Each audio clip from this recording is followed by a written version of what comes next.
El sermón de hoy tiene que ver con la cena del Señor. Ustedes han estado siguiendo los Dame 5 minutos y ahí hemos estado hablando de la multiplicación de los panes y los peces, y la última reflexión que hicimos fue acerca de la enseñanza sobre el cuerpo y la sangre de Cristo que Él le habló a los discípulos después, ¿no? Como una explicación, un epílogo que Él quería dar acerca de esta gran señal, este gran milagro. Voy a hacer un recorrido con ustedes, si me acompañan, en la historia de la iglesia. Comenzamos con esta pregunta: ¿cómo describiríamos los salones donde se reúnen las iglesias cristianas, entre comillas, independientes del siglo XXI? Ahora, si fuéramos arqueólogos en unos 500 años de aquí hacia el futuro y tuviéramos que descubrir los salones de los cristianos independientes, las iglesias que no tenemos un vínculo con alguna iglesia oficial o con alguna denominación o con el catolicismo o la iglesia oriental.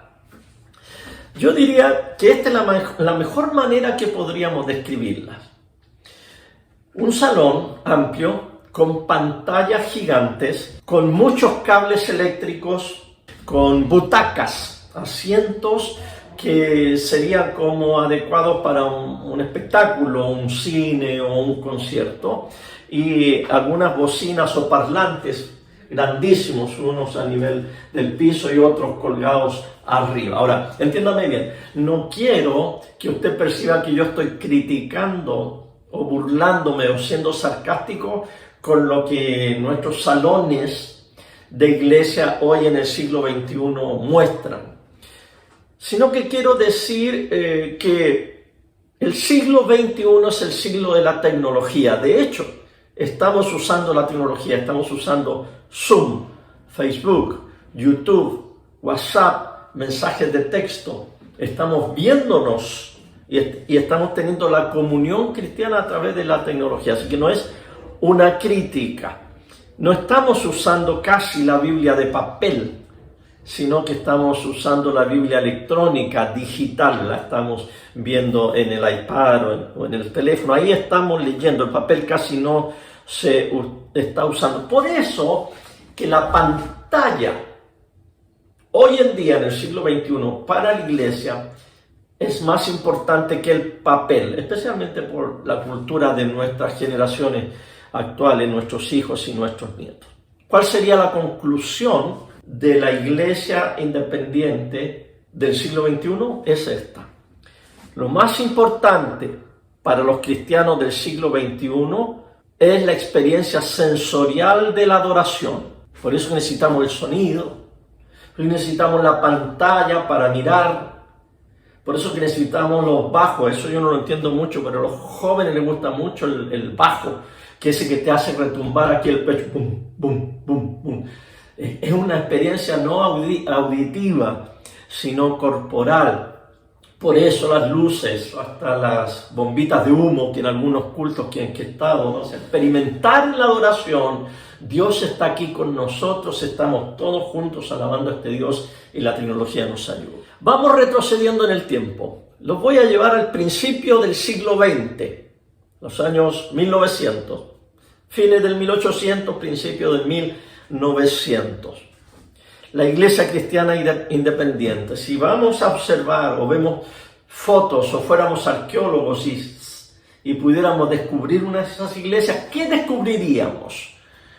Un salón con bancas, no con asientos, con bancas, mirando hacia el frente, con paredes limpias, blancas, a lo sumo luces o velas alrededor, todos mirando hacia el frente. Al frente hay una plataforma, en la plataforma hay un púlpito, frente al púlpito hay floreros con flores frescas, arriba del púlpito hay una Biblia grande, cara, con letra grande. La Biblia está cerrada cuando no hay culto, y sobre la Biblia un pañito fino tejido a crochet, de lo mejor. Frente del púlpito una baranda de madera con pilares, y frente frente a la baranda la gente se arrodilla. Le llama a este lugar el altar, púlpito santo. En la pared de atrás, un cuadro. Y en el cuadro generalmente se representa la Biblia abierta, encajada en una roca. Y la roca está sobre un mar tempestuoso y la Biblia en el medio, abierta y con un versículo que cada congregación considera más apropiado para transmitírselo a su gente, que habla de la filosofía de su iglesia independiente. Conclusión: la iglesia del siglo XX, a finales del siglo XIX, sería que lo más importante para el cristiano del siglo XX, el cristiano independiente estamos hablando, era la centralidad de la Biblia y la predicación de la Biblia desde el púlpito santo. Ahora vamos a retroceder al principio de los años 1500. Vamos para atrás, 1500. Principio de los años 1500 no existían las iglesias fuera de la iglesia católica romana y de la iglesia oriental. No existía, todavía no había habido la reforma, todavía no se había escindido o dividido la iglesia anglicana, así que el catolicismo era lo único en los años 1500. Y les voy a invitar a entrar a una catedral gótica. Lo primero que me impresiona es la altura. El arquitecto me hace ver es hacia el cielo, esas tremendas torres tan delgaditas, y luego entro a este lugar y lo primero que me llama la atención es la luz que entra por vitrales y me quedo embobado mirando estas figuras de colores en vidrio, y cada vitral, cada ventana me presenta una historia, un personaje bíblico, un santo. Luego en la nave, ¿qué es lo que veo? Son muchas capillas, muchas estatuas, muchos dibujos de diferentes personajes bíblicos y otros que no eran bíblicos, y a medida que avanzo y llego al frente voy a ver en el crucero, porque la iglesia tiene forma de cruz y donde se cruzan los dos palos de esta arquitectura está el altar, un lugar elevado, pero arriba hay una mesa de piedra grandota. Mientras más cara mejor, una mesa del mejor mármol o de la mejor piedra, porque tiene que ser duradera, y sobre esa mesa un sacerdote consagra pan y vino para dárselo a la congregación. Quizás a la izquierda o a la derecha de esa mesa hay algo que se llama ambón, y el ambón es un podio, es un atril, sencillamente pequeño, donde se pone la Biblia y se lee en voz alta. Y luego, en una altura sobre la gente, quizás apegado a una de las columnas cerca del altar, hay un púlpito cerrado que es como un cubículo con una escalera de caracol, donde el sacerdote se sube, se para y desde allí predica un corto sermón. ¿Cuál es la conclusión que sacamos de esa iglesia o de ese edificio de los años 1500? Lo más importante para el cristiano de esos siglos, siglo XV, era la transformación del pan y del vino en el cuerpo y la sangre de Cristo. Se fija que ya no era la Biblia, ya no era la predicación central, sino que era la mesa donde el sacerdote haría, hasta algunos piensan en forma mágica, la transformación del pan en el cuerpo y la sangre de Cristo. Retrocedamos ahora unos 1000 años más, vámonos a los años 500 después de Cristo. En los años 500 ya el cristianismo era la religión oficial del Imperio Romano, y vámonos a la Turquía actual, vámonos a Estambul, por ejemplo, que en aquellos años se llamaba Constantinopla, y vámonos a una iglesia, Santa Sofía, por decir el edificio más antiguo de la cristiandad. Y ahí se reunían los cristianos ortodoxos orientales. El edificio es más cuadrado que rectangular. ¿Y qué es lo que vemos allí? Una tremenda construcción. No vemos estatuas, pero sí vemos mosaicos, íconos, que están hechos sobre las paredes con historias bíblicas. Muy artístico, también vemos muchas luces. Lo que vemos también, incienso, humo oloroso que en el momento de la ceremonia inunda el lugar. Vemos unos sacerdotes vestidos de unas vestiduras pero esplendorosas. Lo que nos recuerda más que nada es que esas vestiduras las usaban los emperadores y los grandes magistrados del Imperio Romano, y ahora las estaban usando los sacerdotes, los pastores, los obispos, para decir que ahora Jesucristo es el emperador, y yo soy un funcionario del emperador, y por eso me he visto con estas ropas para dejar bien en claro que el cristianismo ha vencido al Imperio Romano. La mesa de la comunión está separada del pueblo y está escondida por allá atrás con un biombo. Solamente entran detrás del biombo los sacerdotes que harán todos los cánticos y la ceremonia de la Santa Cena o la comunión, y luego que ellos terminen, sacarán de allá detrás del biombo el pan y el vino para dárselo al pueblo. Conclusión, diríamos que para ellos lo más importante era declarar que Jesucristo había vencido a través de su sangre, de su cuerpo y de su sangre, y de su muerte, y a través de su resurrección, a todos los poderes de esta tierra, y ahora el cristianismo era el que estaba en control. Ahora les voy a contar en latín le llaman Domo Ecclesiae, o sea, la casa de la iglesia. Año 232 después de Cristo, en una ciudad, Dura Europos, que está a la orilla del río Éufrates, ahí en Irak.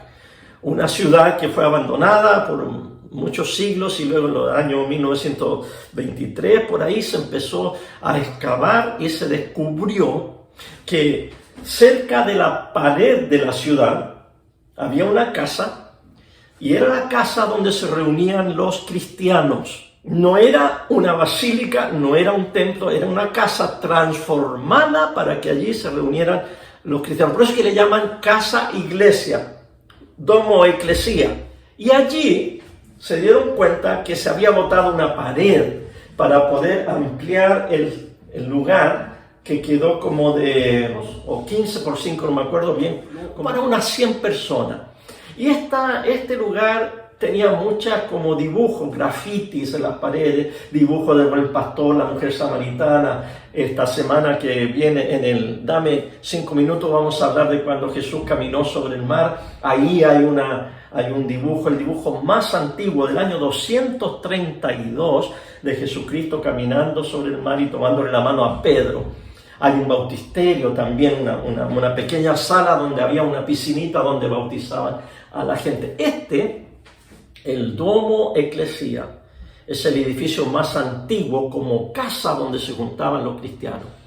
Porque en los primeros siglos de la iglesia, años 100, 200 y 300, los cristianos no eran estimados, eran aguantados, soportados, se les permitía que se juntaran, pero no eran una religión oficial, ni siquiera prestigiosa, sino que ellos siempre estaban tranquilitos en sus casas, a veces en lugares públicos, y cuando venía la persecución se volvían a meter en sus casas, y cuando lo permitían ciertos gobiernos, como este gobierno allí en Dura Europos, podrían hasta tener una casa en que todo el mundo decía, aquí se juntan los cristianos. Pero hay 2 años más atrás, y con esto vamos a terminar, al lugar de la historia más antiguo que hasta el momento la arqueología ha encontrado en donde se reunían cristianos.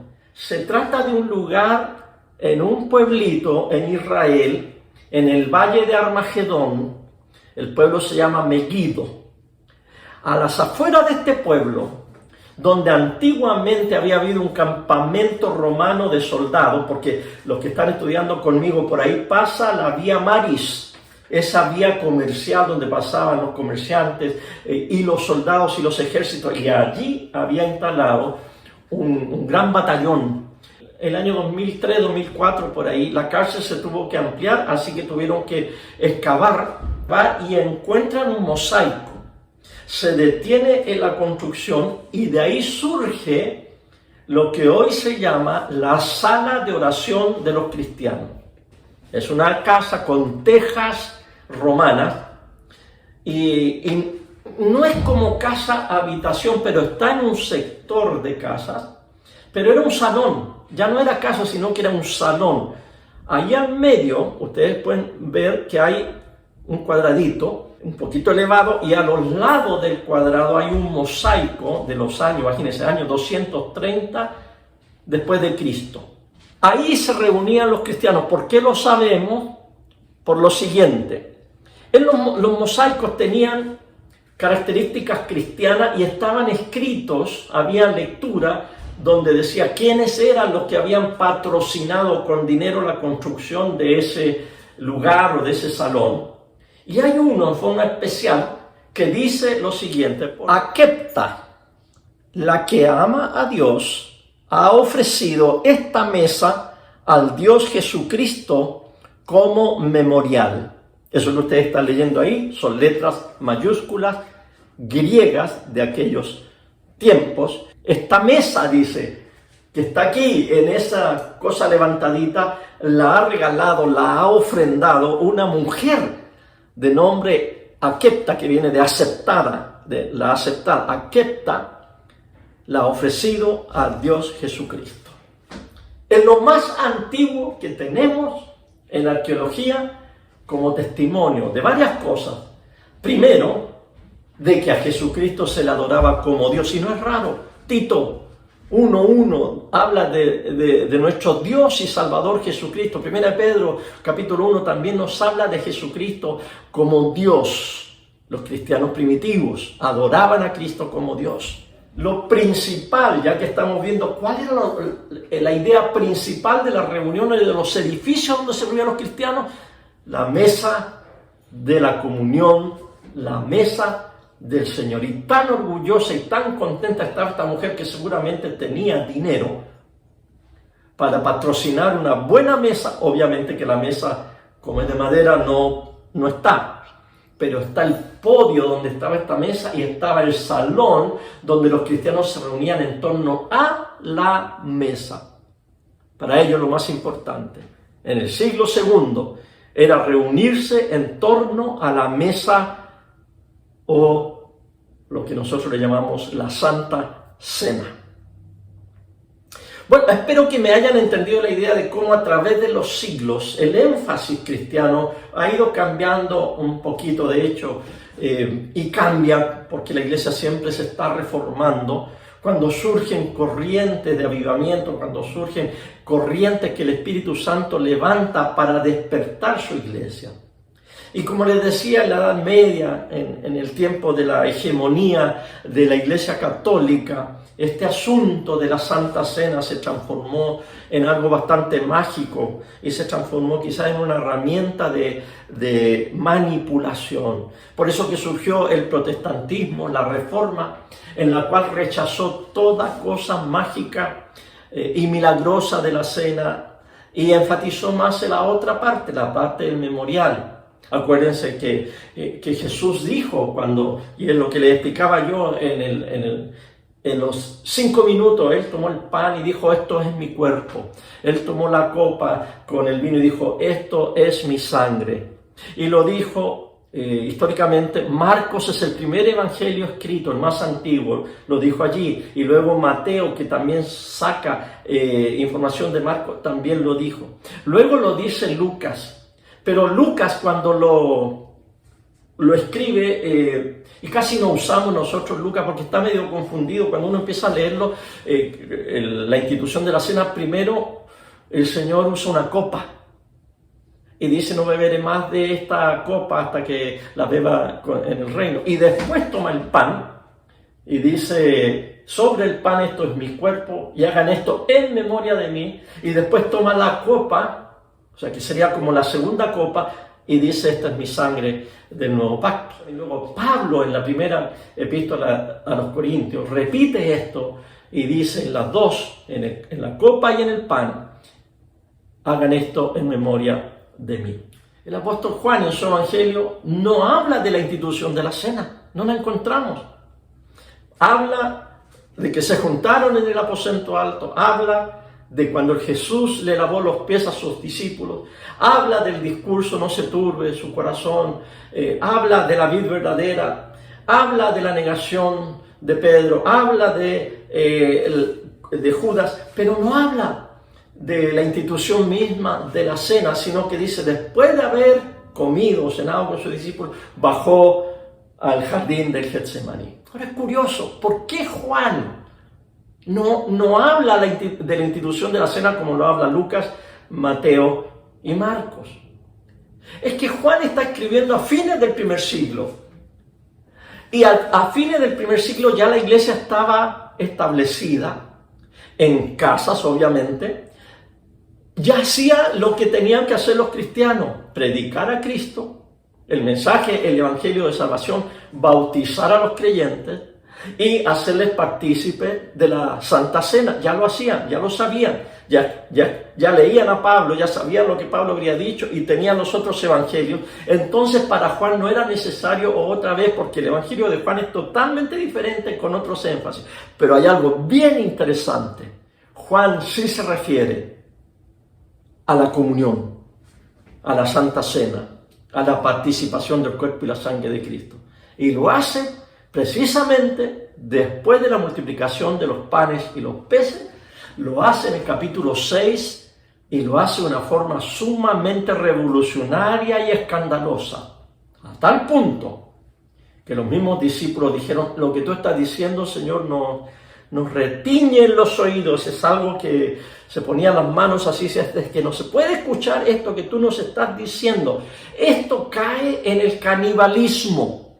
Esto cae en algo tan repugnante para nosotros los judíos que jamás, acuérdense que Pedro dijo: Señor, jamás he comido cosa impura, jamás he comido ninguna carne que no sea la carne que tu ley, tu santa ley ha demandado, y jamás mis labios han probado sangre, porque tú la prohibiste en la ley. Y ahora tú nos vienes a decir: el que no come de mi carne y el que no bebe de mi sangre no tiene vida en sí mismo, pero el que come de mi carne y bebe de mi sangre tendrá vida eterna, y yo lo resucitaré en el día postrero. A tal punto que algunos discípulos, dice Juan, lo abandonaron.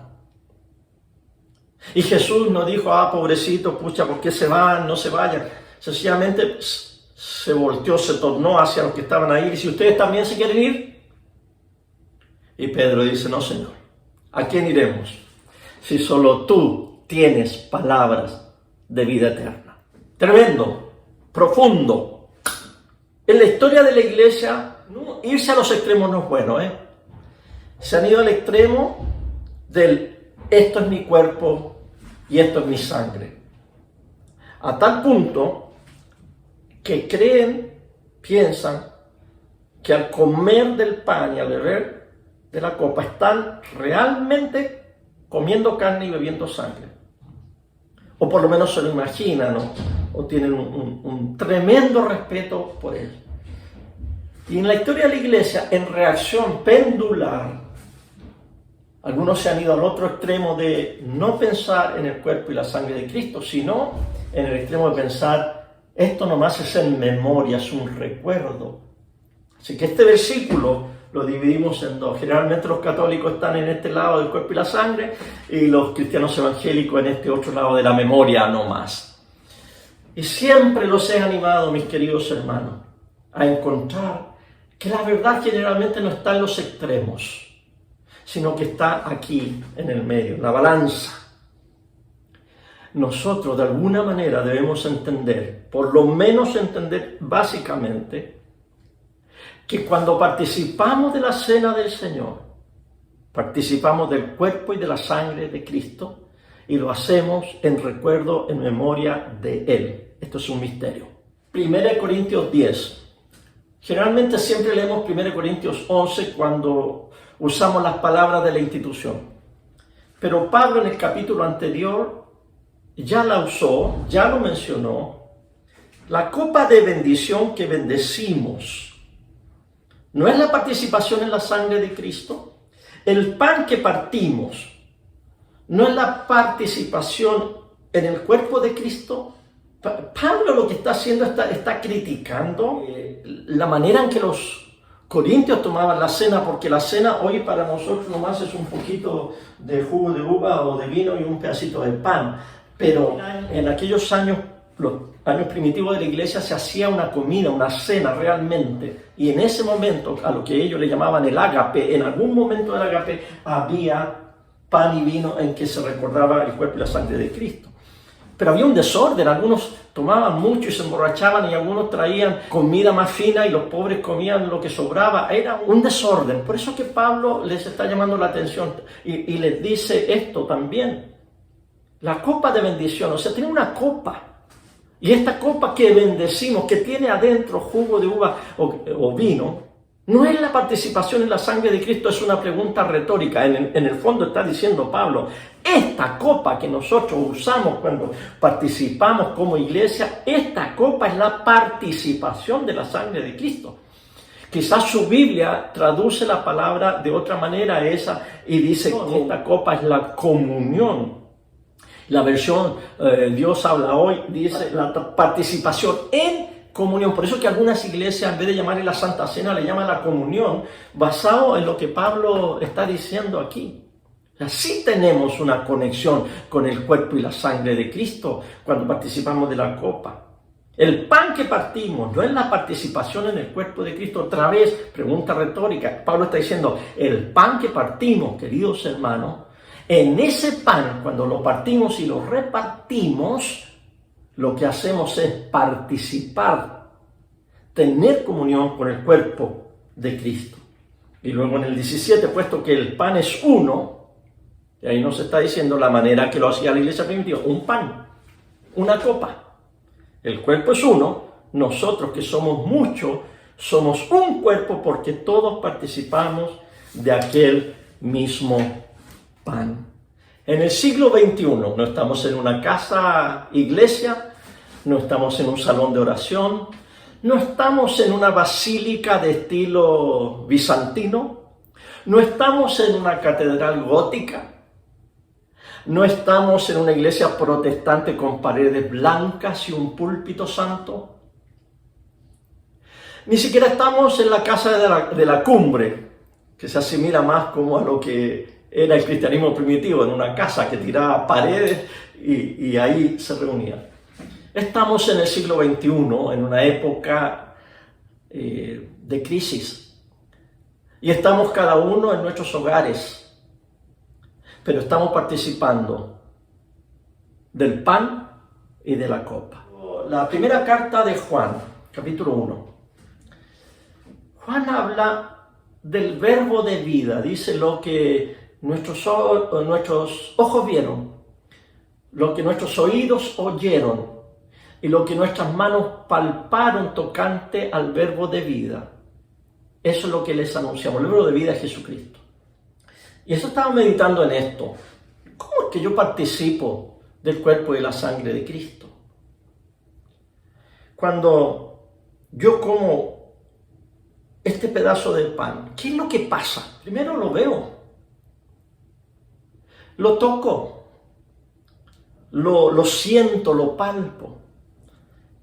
El vino, lo huele, tiene un olor, lo sostengo en la mano. Son cosas muy sensoriales. Y aquí estábamos hablando de la iglesia del siglo XXI, cosas muy sensoriales.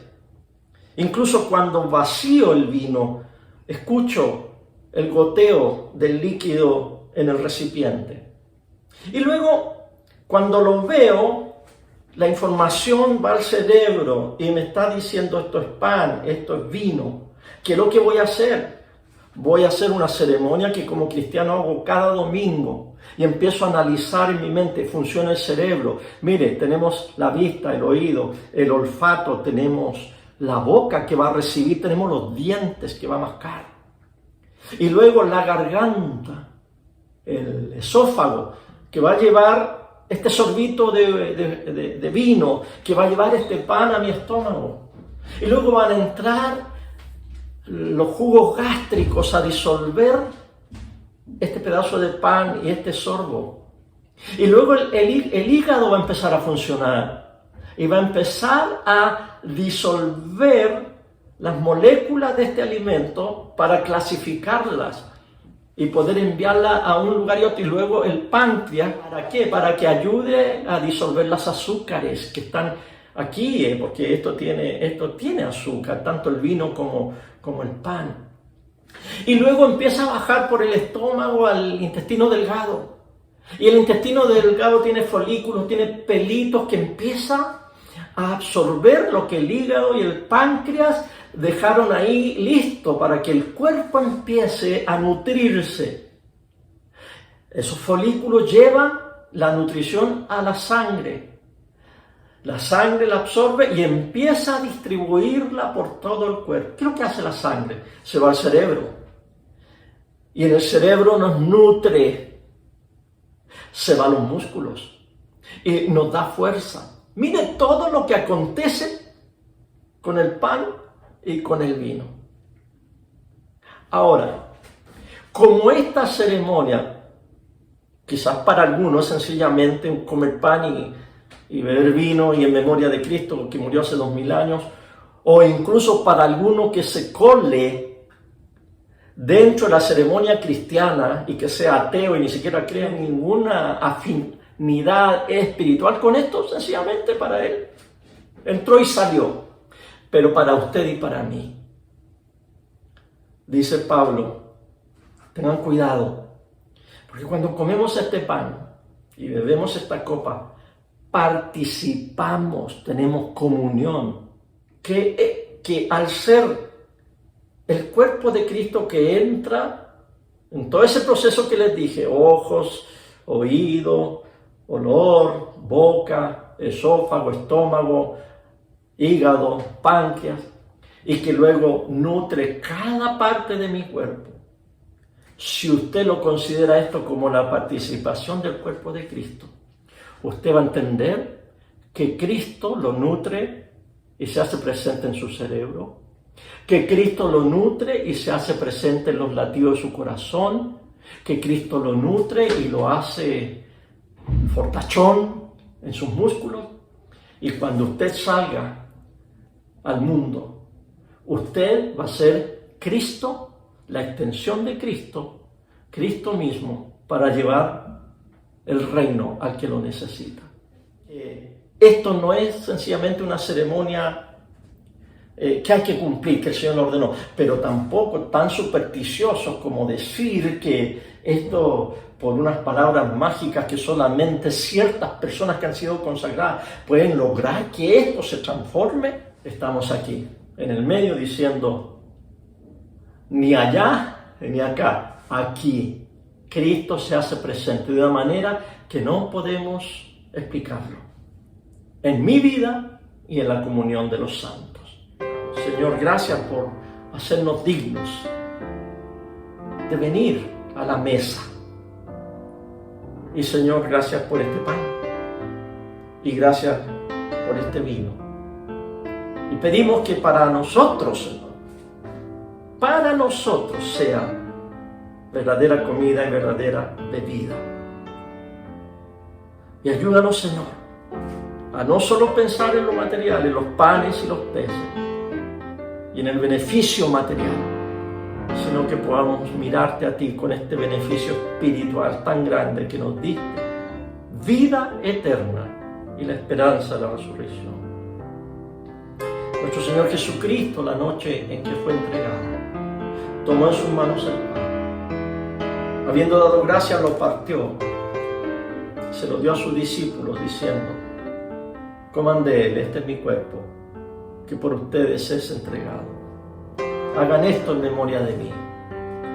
Amén. Asimismo, después de haber cenado, tomó en sus manos la copa y dijo, esto es mi sangre, sangre del nuevo pacto que por ustedes es derramada. Bébanla en memoria de mí. Amén. Y recordamos también las palabras del apóstol, que nos dice que cada vez que comemos de este pan y bebemos de esta copa, la muerte del Señor anunciamos hasta que Él venga. Oramos con las últimas palabras del Apocalipsis. Ven, Señor Jesús. Ven, Señor Jesús.